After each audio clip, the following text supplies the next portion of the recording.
వస్తే అందరూ గట్టి మీద ఇట్లా ప్రశాంతంగా కూర్చున్నారు అంతా. నేను జర్నలిస్టు కాబట్టి ఆంధ్ర మీడియా మిత్రులు అందరం కలిసి కూర్చున్నాం 6 నెలల క్రితం. గద్దర్ వచ్చిండు, ఒక పాట పాడేసిండు. ఫెర్నాండేజ్ ఏమన్నాడంటే, అరే మీరు పాటలు బాగానే పాడుతున్నారు, అడుగులు బాగానే వేస్తున్నారు, మా గద్దర్ 30 ఏళ్ళ నుంచి చూస్తూనే ఉన్నా ఇట్నే పాడుతున్నాడు, కానీ మరి తెలంగాణ ఉద్యమం గడప గడపకు పోయే పరిస్థితి కూడా కావాలి, దాన్ని కూడా మీరు చూసుకోండి. గడప గడపకు ఉద్యమం పోయినప్పుడు మాత్రమే తెలంగాణ రాష్ట్రం మనకు సాధ్యమైంది. అందుకు మీరు మహిళల్ని కూడా కదిలించాలి, ప్రతి కుటుంబం నుంచి ఒక మహిళ రావాలి అని ఫెర్నాండేజ్ చెప్పిండు. కానీ 2009 డిసెంబర్ దగ్గరికి వచ్చేసరికి శ్రీకాంతాచార్య అమరత్వం, కేసీఆర్ ఆమరణ నిరాహార దీక్ష మొత్తం తెలంగాణ పట్టణమంతా ఒక్కసారి బగ్గుమని గడప గడప దాకా ఉద్యమం వెళ్ళినటువంటి సందర్భం. 2009 డిసెంబర్ 9 ఒక చారిత్రాత్మకమైనటువంటి ప్రకటన. మళ్ళీ మనం ఏమైందంటే డిసెంబర్ 23కి వచ్చేసరికి పరిస్థితి మొత్తం మారిపోయింది. మారిన పరిస్థితి ఏమైందంటే మళ్ళా ఇప్పుడు రాజకీయ నాయకులందరూ ఇప్పుడు వేదికల మీదకి వచ్చి మాట్లాడుతూ 2014కి లింకు పెడుతూ విషయాలు చెప్పుకుంటూ పోతున్నారు.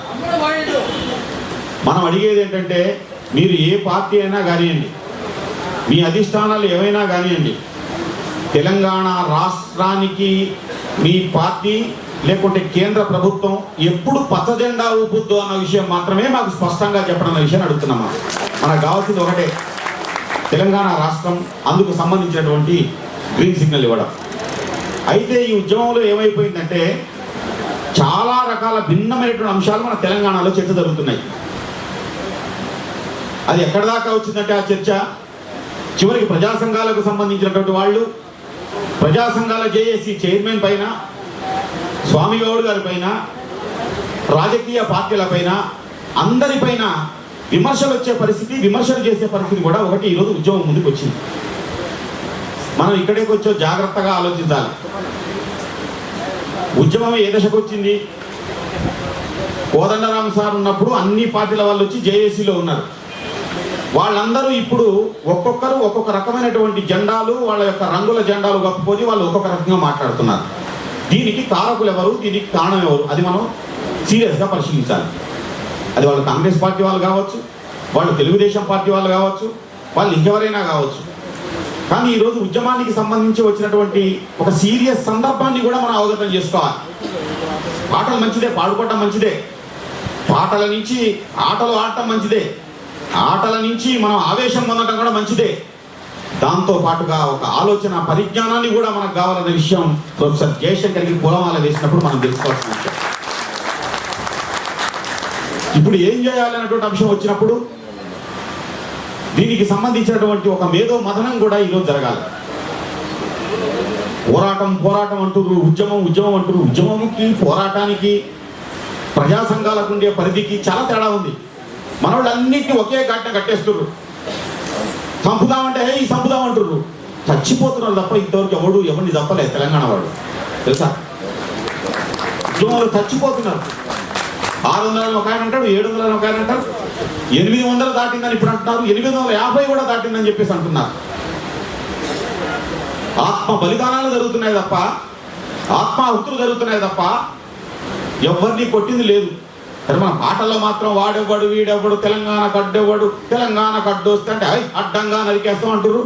సస్తారా మీరు అంతటా అంత సస్తామని చెప్పి 1000 మంది చేతులు ఎత్తుకున్నారు. అంతే. చావడమే, చంపడం అన్నది ఎక్కడ లేదు.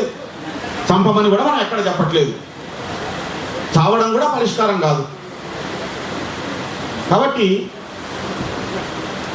కల్వకుంట్ల చంద్రశేఖరరావు గారు ఆయన స్పష్టంగా తన యొక్క ఐడియాలజీని స్పష్టంగా చెప్తున్నాడు. మనకున్న పరిధి ఇది, మనకున్న వ్యవహారం ఇది, మనకున్న ఓట్లు ఇవి, మనకున్నటువంటి అంశం ఇది. ఈ అసెంబ్లీలో, పార్లమెంట్లో ఈ రెండిట్లో మన యొక్క బలాన్ని చూపించి కేంద్రం యొక్క మెడలు వంచి తెలంగాణ రాష్ట్రాన్ని రాజ్యాంగబద్ధంగా తెచ్చుకున్నాం. ఇది కేసీఆర్ చెప్తున్న విషయం. పాపం కేసీఆర్ ఇప్పుడు చెప్పడం కాదు, 2002 నుంచి ఇప్పటి వరకు అదే చెప్తున్నాడు. ఏం తేడా లేదు కేసీఆర్ చెప్పే దాంట్లో. దానికి సంబంధించిన మూమెంట్ కూడా ఆయన తీసుకోబోతున్నాడు. కానీ పోరాటం చేసే శక్తులు, పోరాడే శక్తులు మాత్రం అందుకు భిన్నంగా ఉంటాయి. అసెంబ్లీలను, పార్లమెంట్లను, ఆ యొక్క పందిరదొడ్లో ఉన్నటువంటి ఆలోచన ధోరణి ఉన్నవాడికి అసెంబ్లీ పార్లమెంట్ల వల్ల ఏమీ రాలదు, దానివల్ల ఏమీ ఊసు అక్కర్లేదు అని చెప్పేటువంటి సెక్షన్ కూడా ఇంకో పక్క ఉంది. అది పోరాడే సెక్షన్, అది ఉద్యమం చేసే సెక్షన్, అది విప్లవించే సెక్షన్. ఆ సెక్షన్ వేరు, ఇక్కడ తెలంగాణ ఉద్యమానికి సంబంధించినటువంటి ప్రక్రియ వేరు. ఈ రెండు దారులు ఉన్నాయి. మనోళ్ళు ఏం చేస్తున్నారంటే ఈ రెండు దారులని కలిపి మాట్లాడుతున్నారు. అది పెద్ద సమస్య వచ్చింది ఇక్కడ, కన్ఫ్యూజన్ మొత్తం కూడా. ఇప్పుడు పోరాటం చేసేవాడు, ఉద్యమించేవాడు, ఓట్ల ద్వారానే తెలంగాణను తీసుకురావాలన్నటువంటి అంశము, ఈ రెండు కలిసి ఉన్నాయి. ఈ రెండింటిని కలిపేస్తున్నారు. దీన్ని కాకటాయి చేయడం ద్వారా ఏమైందంటే అసలు విషయం స్పష్టంగా అర్థం కావట్లేదు మనకి. మనమంతా విప్లవకారులమా చెప్పండి? కాదు, మనమంతా ఉద్యోగస్తులం. మనమంతా ఉద్యమకారులమా? లేదు. ఉద్యమానికి శ్వాసను అందించేటువంటి వాళ్ళం. అయితే ఉద్యమానికి శ్వాస అందించడం కూడా అత్యంత కీలకమైందే, ఉద్యమానికి ప్రాణంగా నిలవడం కూడా అత్యంత కీలకమైందే. అదే సమయంలో ఉద్యమము పోరాట రూపం కూడా అవసరం, అది కూడా కీలకమైనటువంటిదే. కాబట్టి కోదండరాం సార్ నువ్వు ఎందుకు మొత్తం ఈ రకమైనటువంటి ఉద్యమం చేయట్లేదని ఆయన ప్రశ్నించలేదు. ఏమైనా కవులు రచయితలు మీరేం చేస్తారు, ఊరికే రాసుకుంటూ తిరుగుతారా, మీరేం చేస్తున్నారని చెప్పి నన్ను ప్రశ్నించవచ్చు, నేను మిమ్మల్ని ప్రశ్నించవచ్చు. ఇవన్నీ ఉద్యమానికి సంబంధించినటువంటి అంతర్గతమైనటువంటి వైరుధ్యాలు ఇవన్నీ చాలా ఉంటాయి ఉద్యమంలో. ఈ వైరుధ్యాలను మొత్తం కూడా మనం పూర్తిగా అర్థం చేసుకోవాలి. ఉద్యమం యొక్క నిర్వచనాలు కూడా మొత్తం మారుతున్నటువంటి సందర్భం ఇది. ఈ కోణం నుంచి కూడా మనం కొంచెం ఎక్సర్సైజ్ చేయాలి. ఇది చేయకపోతే ఏమైందంటే రిజల్ట్ రాదు మనకి. ఎందుకు రిజల్ట్ రాదంటే భారతదేశంలోనే కాదు ప్రపంచంలోనే 42 రోజులు సుదీర్ఘమైనటువంటి సకల జనుల సమ్మె జరిగింది. ప్రపంచంలో ఎక్కడా జరగలేదు, 42 రోజులు జరగలేదు. అట్లాంటి మహత్తరమైన సకల జనుల సమ్మె జరిగిన తర్వాత కూడా ఇప్పుడు తెలంగాణ ఉద్యమం ఆగిపోయిందని ఒక ఆయన అంటాడు, ఇప్పుడు తెలంగాణ ఉద్యమం ముందుకు పోవట్లేదని ఒక ఆయన అంటాడు, ఇక తెలంగాణ పరిస్థితి అయిపోయిందని ఒక ఆయన అంటాడు, లేదు లేదు తెలంగాణ ఉద్యమం మళ్ళీ లేస్తుందని ఒక ఆయన అంటున్నాడు. అంటే ఇవన్నీ ఏమనుకుంటున్నారు? ఇవన్నీ ఉద్యమంలో ఉన్నటువంటి పలు రకాల వైరుధ్యాలు మొత్తం కూడా ఇవి ఈ రకమైనటువంటి మాటలకు కారణమైంది. 2014 కూడా నిజంగానే దగ్గరికి వస్తుంది. నిజంగా 2014కి చంద్రబాబు నాయుడు ప్రచారం చేసుకోవాల్సిందే, తన యొక్క ఓట్లు అడుక్కోవాల్సిందే. వైఎస్ జగన్ కూడా తన యొక్క పార్టీతో ఓట్లు అడుక్కోవాల్సిందే. కాంగ్రెస్ పార్టీ వాళ్ళు ఎన్ని మాట్లాడినా వాళ్ళ ఓట్లు వాళ్ళు అడగాల్సిందే. బీజేపీ వాళ్ళు వాళ్ళ ఓటు బ్యాంకు వాళ్ళ ఓట్లు వాళ్ళు అడగాల్సిందే. తప్పకుండా వాళ్ళ యొక్క రాజకీయ పార్టీలు తప్పకుండా వాళ్ళ అస్తిత్వం చూసుకుంటారు, వాళ్ళ యొక్క మెజార్టీ చూసుకుంటారు, వాళ్ళ యొక్క సంఖ్యా బలాన్ని పెంచుకోవడానికి వాళ్ళు ప్రయత్నం చేస్తారు. దీంతో పాటుగా నువ్వు ఉద్యమం ఏం చేస్తున్నట్టు ప్రశ్న మాత్రమే ఉద్యమకారులుగా, ఉద్యమాన్ని ప్రేమించే వాళ్ళంగా, ఉద్యమంతో నడిచే వాళ్ళగా మనం ప్రశ్నిస్తున్నాం. చంద్రబాబు నాయుడు హైదరాబాద్ నుంచి పాలకుర్తి వరకు వస్తే మనం నిజంగా అడ్డుకోవాలనా? నిజంగా వ్యతిరేకించాలనా? ఎందుకు వ్యతిరేకించాలి అంటే నాయన నువ్వు ఈ ప్రాంతానికి వచ్చి బ్రహ్మాండంగా తన యొక్క భావజాలను నువ్వు చెప్పుకోవడానికి, ప్రచారం చేసుకోవడానికి నువ్వు వేదికను ఏర్పాటు చేసుకున్నావు. నువ్వు ఒక రాజకీయ పార్టీ, మనకేం అభ్యంతరం లేదు. కానీ మనం ఏమంటున్నాం అంటే చంద్రబాబు నాయుడిని నువ్వు వచ్చినటువంటి వేదిక మీదికి, నువ్వు పోతున్న కాంగ్రెస్ మీదికి మా యొక్క తెలంగాణ ఉద్యమ ప్రశ్నలు కూడా వేస్తారు, దానికి కూడా నువ్వు సమాధానం స్పష్టంగా చెప్పాలన్న దగ్గరే వాళ్ళు తప్పించుకుంటున్నారు. అది మన కాలం. జగన్మోహన్ రెడ్డి నిజామాబాద్ పోవడానికి, జగన్మోహన్ రెడ్డి ప్రచారం చేసుకోవడానికి మనం వ్యతిరేకం కాదు. పోతే ఇక్కడ కాదు, దేశంలో ఎవడైనా రాజకీయ పార్టీ ఎక్కడైనా తిరగచ్చు. కానీ తెలంగాణకు సంబంధించి ఇప్పటిదాకా మీరు ఎందుకు బయటికి రాలేదు? తెలంగాణ గ్రామాలకి నిజంగా పాలకుర్తి పోయినాం, మేము సర్వే చేసి స్పష్టంగా ఆ రోజు సభకు పోయినాం, చంద్రబాబు సభకాడికి పోయినాం, చూసినాం. నిజంగా నాకు చాలా బాధ అనిపించింది. ఒక జర్నలిస్టుగా ఉన్నదే అక్కడ పాలకుర్తి ఎమ్మెల్యే ఎర్రబెల్లి దయాకర్ రావు, వచ్చిన వాళ్ళంతా కూడా వాళ్ళ మండలాధ్యక్షుడు, వచ్చిన వాళ్ళంతా వాళ్ళ పార్టీ కార్యకర్తలు. తెలుగుదేశం పార్టీ యొక్క సుదీర్ఘమైన 20-30 సంవత్సరాల చరిత్ర ఉన్న పార్టీ. ఆ పార్టీకి చెందినటువంటి వాళ్ళ కార్యకర్తలే వరంగల్ జిల్లా చుట్టుపక్కల జిల్లా నుంచి ర్యాలీ చేసుకుని బస్సుల నుంచి వాళ్ళు వచ్చింది. వచ్చిన సన్నివేశం ఎట్లుందంటే బస్సుల్లో మొత్తం దిగ్గానే ఇక వాళ్ళు ధూమ్ధాం చేస్తారు అనుకున్నా, జై చంద్రబాబు జై తెలంగాణ అంటారు అనుకున్నా. ఏమంటలే, ఒక శవం దగ్గరికి ఎట్లా పోతారో అట్లా ప్రశాంతంగా నడుచుకుంటూ పోతున్నారు. ఒక్కరు ఒక మాట మాట్లాడతారు, వీళ్ళని ఆవేశంగా మాట్లాడతారేమో అనుకున్నా. వచ్చిన వాళ్ళంతా నిజంగా పాపం ఎక్కడ తెచ్చుకున్నాడు కాదు, వాళ్ళు డబ్బులు పెట్టి తెచ్చుకున్న వాళ్ళే. వాళ్ళ మనుషుల్ని వాళ్ళు డబ్బులు పెట్టి తెచ్చుకునే పరిస్థితికి తెలంగాణ ఉద్యమం తీసుకొచ్చింది. అది ఇక్కడ సాధించిన వాళ్ళ కార్యకర్తలకు, వాళ్ళ మండల కార్యకర్తలకు, వాళ్ళ వార్డు కమిటీలకు, కాంగ్రెస్కి అదే పరిస్థితి, అదే దుస్థితి. ఈరోజు మళ్ళీ వాళ్ళు ఇక్కడికి ఎంటర్ అవుతున్నారంటే ఎందుకు ఎంటర్ అవుతున్నారు? కోదండరాం గారు జేఏసీ నాయకత్వంలో వీళ్ళందరూ ఎట్లా ర్యాలీ అయ్యారు, ఆ ర్యాలీ కావడానికి సంబంధం, ఆ సందర్భం, ఆ నేపథ్యం ఏమిటి, డిసెంబర్ 9 ప్రకటన ఏమిటి, ఒకటి మనకి కీలకమైనటువంటి అంశం. మళ్ళీ ఆ ప్రకటన నుంచి మళ్ళీ ఇప్పుడు ఎవడికి వాడుగా ఎవడి దారి వాడుగా ఎందుకు పోతున్నారు? మళ్ళీ వీళ్ళందరూ ఒక వేదిక మీదకి వచ్చి కూర్చోవడానికి మనం ఏం చేయాలి? తప్పకుండా ఒత్తిడి చేయాల్సిందే, తప్పకుండా ఉద్యమం చేయాల్సిందే, తప్పకుండా పోరాటం చేయాల్సిందే, తప్పకుండా దండుగా కదలాల్సిందే, తప్పకుండా మన యొక్క మిలియన్ మార్చులు జరగాల్సిందే, మళ్ళీ జనమంతా కదలాల్సిందే. అప్పుడు మాత్రమే రాజకీయ నాయకులు వస్తారు. మనం పాపం కేకే గారు చెప్పిపోయింది, పాపం కేకే గారు మనం ఏం తింటాం, కోపం మనకి ఆయన మీద ఏమన్నా, కానీ మనం వాళ్ళ మీద కవిత్వం రాసినాం. కాకా మీద కూడా రాసిన కవిత్వం, కాకా ఇది ఆఖరి మోక, ఏకే ఇది నీకే రాసినాం, 7 ఏళ్ల క్రితం రాసిన కవిత్వం. చెప్పు సమాధానం అన్నాం. చివరికి వాళ్ళు ఏంటంటే వాళ్లే ఉద్యమకారులాగా మాడుతున్నారు. ఇప్పుడు కాంగ్రెస్ వాళ్ళే విప్లవకారులాగా మాడుతున్నారు. అది విశేషం. కాబట్టి ఇక్కడ దొంగెవరో దొరెవరో అర్థం కానిటువంటి ఒక అయోమయ పరిస్థితిని కూడా ఈ రోజు ఈ పాలక పార్టీలు తీసుకొచ్చి పెట్టే వాటిని మనం గుర్తుపట్టాలి. రేపు నా అనుమానం ఏంటంటే ఉద్యమ జేఈసీల రథచక్రాలతో నడుస్తున్నటువంటి ఈ వేదికల మీదికి అసలు దొంగలే రేపు ఫిలప్ అయిపోయి మొత్తం వాళ్లే మాట్లాడే పరిస్థితి కూడా రావచ్చు. దానికి కూడా మనం కనిపెట్టాలి, అధిగమించాలి. కాబట్టి మనం తాళాలు ఇచ్చి వాడికి కావాల్సిన అవకాశం ఇచ్చి వాడిని వదిలేస్తే వాడు ఏం చేస్తాడంటే చివరికి వాడే వచ్చి మొత్తం ఆక్యుపేషన్ చేసుకుని వెళ్ళిపోతాడు. ఈరోజు అదే కుట్ర జరుగుతుంది, అదే పరిస్థితి జరుగుతుంది. ఆదిలాబాద్ నుంచి పాలకుర్తి వరకు చంద్రబాబు నాయుడు తన యొక్క చంద్ర దండుతోటి కర్రలు పట్టుకొని పోలీసులను పట్టుకొని వస్తే తెలంగాణలో ఆయనకు ఒరిగింది లేదు, వచ్చింది లేదు. కానీ చంద్రబాబు నాయుడికి ఇక్కడ తిరగడం వల్ల కోస్తాంధ్రలో రేటింగ్ పెరిగింది ఆయనకి, ఇక్కడ మాత్రం ఏమీ జరగదు. ఇక్కడ జగన్మోహన్ రెడ్డి వస్తే జగన్మోహన్ రెడ్డి పాపం వచ్చింది లేదు, ఏమి లేదు, ఆయనకి ఎవరు ఎమ్మెల్యే లేదు, ఇక్కడ ఉన్న సంఖ్య కూడా ఏమీ లేదు. కానీ కోస్తాంధ్రలో వాళ్ళకి రేటింగ్ పెరిగింది, మనోడు అక్కడ కూడా తిరుగుతున్నట్ట అని. అందుకే మేమేమంటున్నామంటే సాహిత్య సాంస్కృతిక రంగం నుంచి చాలా పాటల్ని సృష్టించడమే కాదు, పాటలతో పాటుగా ఒక ఆలోచనను కూడా ఈరోజు మనం కలిగించాల్సిన పరిస్థితి కూడా సాహిత్య సాంస్కృతిక రంగానికి చెందినటువంటి వాళ్ళపై ఉంది.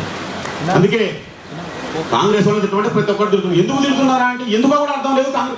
తిట్టడం అంటే కాంగ్రెస్ తిట్టడం అతి సులభం అయిపోయింది. అత్యంత సులభమైంది ఏంటంటే కాంగ్రెస్ పార్టీని తిట్టడం, అత్యంత సులభమైంది ఏంటంటే తెలుగుదేశం పార్టీని తిట్టడం. కానీ అత్యంత కష్టమైంది ఏంటంటే ఉద్యమం చేయడం. ఉద్యమం ఎట్లా చేయాలి, ఉద్యమం ఏం చేయాలి, ఇప్పుడు ఏ రూపం తీసుకోవాలి? మామూలు రూపాలు తీసుకున్నారా? 42 రోజులు మొత్తం పలు రకాల కుల వృత్తుల దగ్గర నుంచి అన్ని రాజకీయ పార్టీల దగ్గర నుంచి అన్ని రకాలుగా అందరూ వచ్చేసి దాంట్లో పాల్గొన్నారు. ఇప్పుడు కొత్త ఉద్యమ రూపం ఎట్లుండాలి? మణిపాల్లో సదరన్ హిల్స్ వాళ్ళని ఒక ప్రత్యేక జిల్లా కోసం 115 రోజులు రాస్తారోకో చేశారు తెలుసా వాళ్ళు. వాళ్ళు ఒక పెట్రోల్ని 400 రూపాయలకి లీటర్ కొనుక్కున్నారు తెలుసా వాళ్ళు. ఒక గ్యాస్ బండ 3000 రూపాయలు కొనుక్కున్నారు తెలుసా వాళ్ళు. వాళ్ళు మొత్తం కూడా నల్లగొండ జిల్లా అంతా ఉండదు, అది చాలా చిన్న ప్రదేశం.